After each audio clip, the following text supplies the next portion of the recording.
Intersectionality by Greg Chiara and Sunsa, FAS 264. What is intersectionality? Gender, race, and class all intersect one another and create overlapping foundations of inequalities or privilege in our society today. Our combined identities from all three of these things affect and oppress or advantage each one of us in unique and complex ways. The origins of intersectionality. Kimberly Crenshaw. Who is she? Yeah, she's a legal scholar who developed the initial concept of intersectionality theory.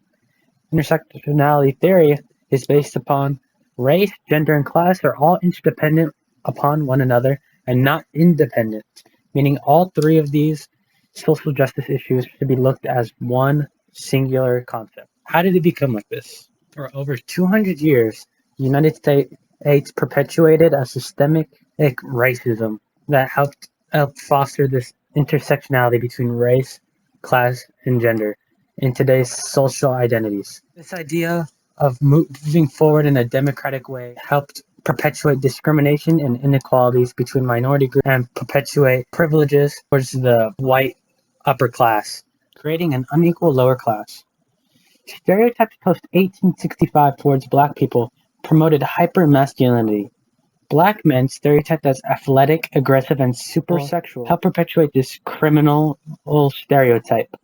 Black women, however, were stereotyped as welfare queens and needy instead of being a strong, independent black woman, and they were abusing the system, trying to get whatever they could. Institutionalized racism led to this poverty of black mothers and forced them to become strong, independent black women, and which then led to the mistreatment and stereotype of being judged. Instead of getting the respect and being labeled a supermom, they were abusing a system and trying to steal from the government. Can you think of any examples where someone's experience of discrimination was influenced by more than one aspect of their social identity? Looking at the US population, 13% of the US population is black, 63% is white, 17% Hispanic. 31% of victims are black, 52% are white, and 12% Hispanic. Black people are unproportionately killed by police during arrest compared to any other minority group or non-minority group. These stereotypes of intersectionality work both ways. Instead of being hyper-masculinized, Asians are commonly hyper-feminized. Started in the 1800s when Chinese and Japanese women were brought to work as sex slaves in the west coast of the United States. Women are seen as passive and sexually available. Asian women are commonly stereotyped to be seen as passive and sexually available, and the stereotype for Asian men are made to be seen as timid and unaggressive. Both black people and Asian people, the intersections were formed and promoted due to the systemic racism in the United States upbringing for the 200 years of the United States inception.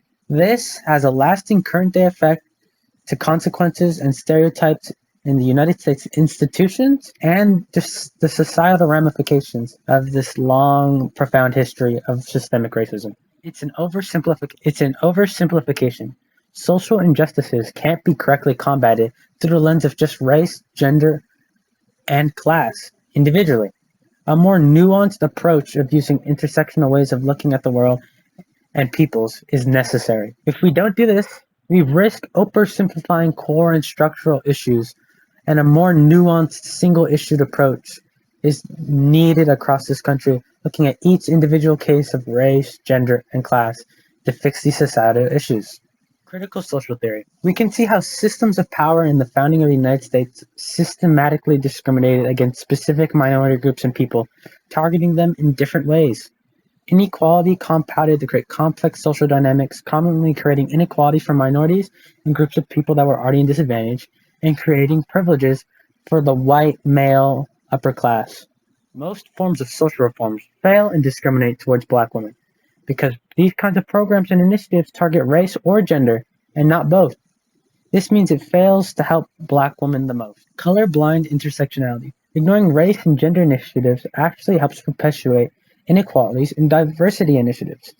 It is essential to consider race in almost anything, including gender and class, because it's very easy to actually exclude and harm your intended demographic of help.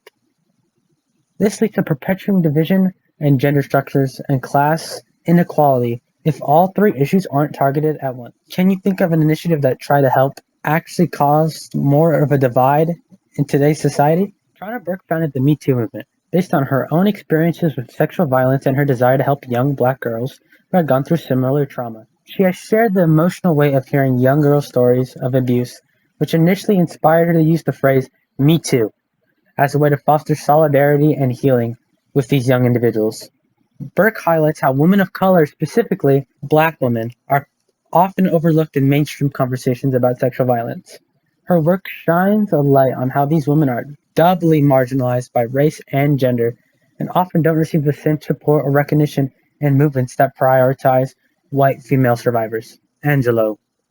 In her autobiography, I Know Why the Caged Bird Sings, Maya Angelou recounts the traumatic experience of being sexually assaulted as a child and that subsequent period of silence she entered as a result of the trauma.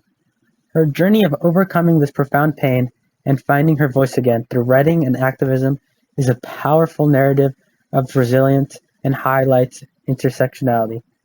Angelou's life was shaped by growing up in the segregated South, where she faced both systemic racism and sexism.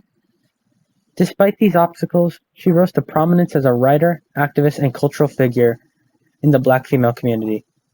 Her ability to rise above these oppressive forces while maintaining grace and compassion offers a poignant reflection on the dual challenges faced by Black women. One question I want to leave you guys off with before I leave today is, how will you use what you've learned today about intersectionality to better understand and address the diverse experiences in your own community and lives?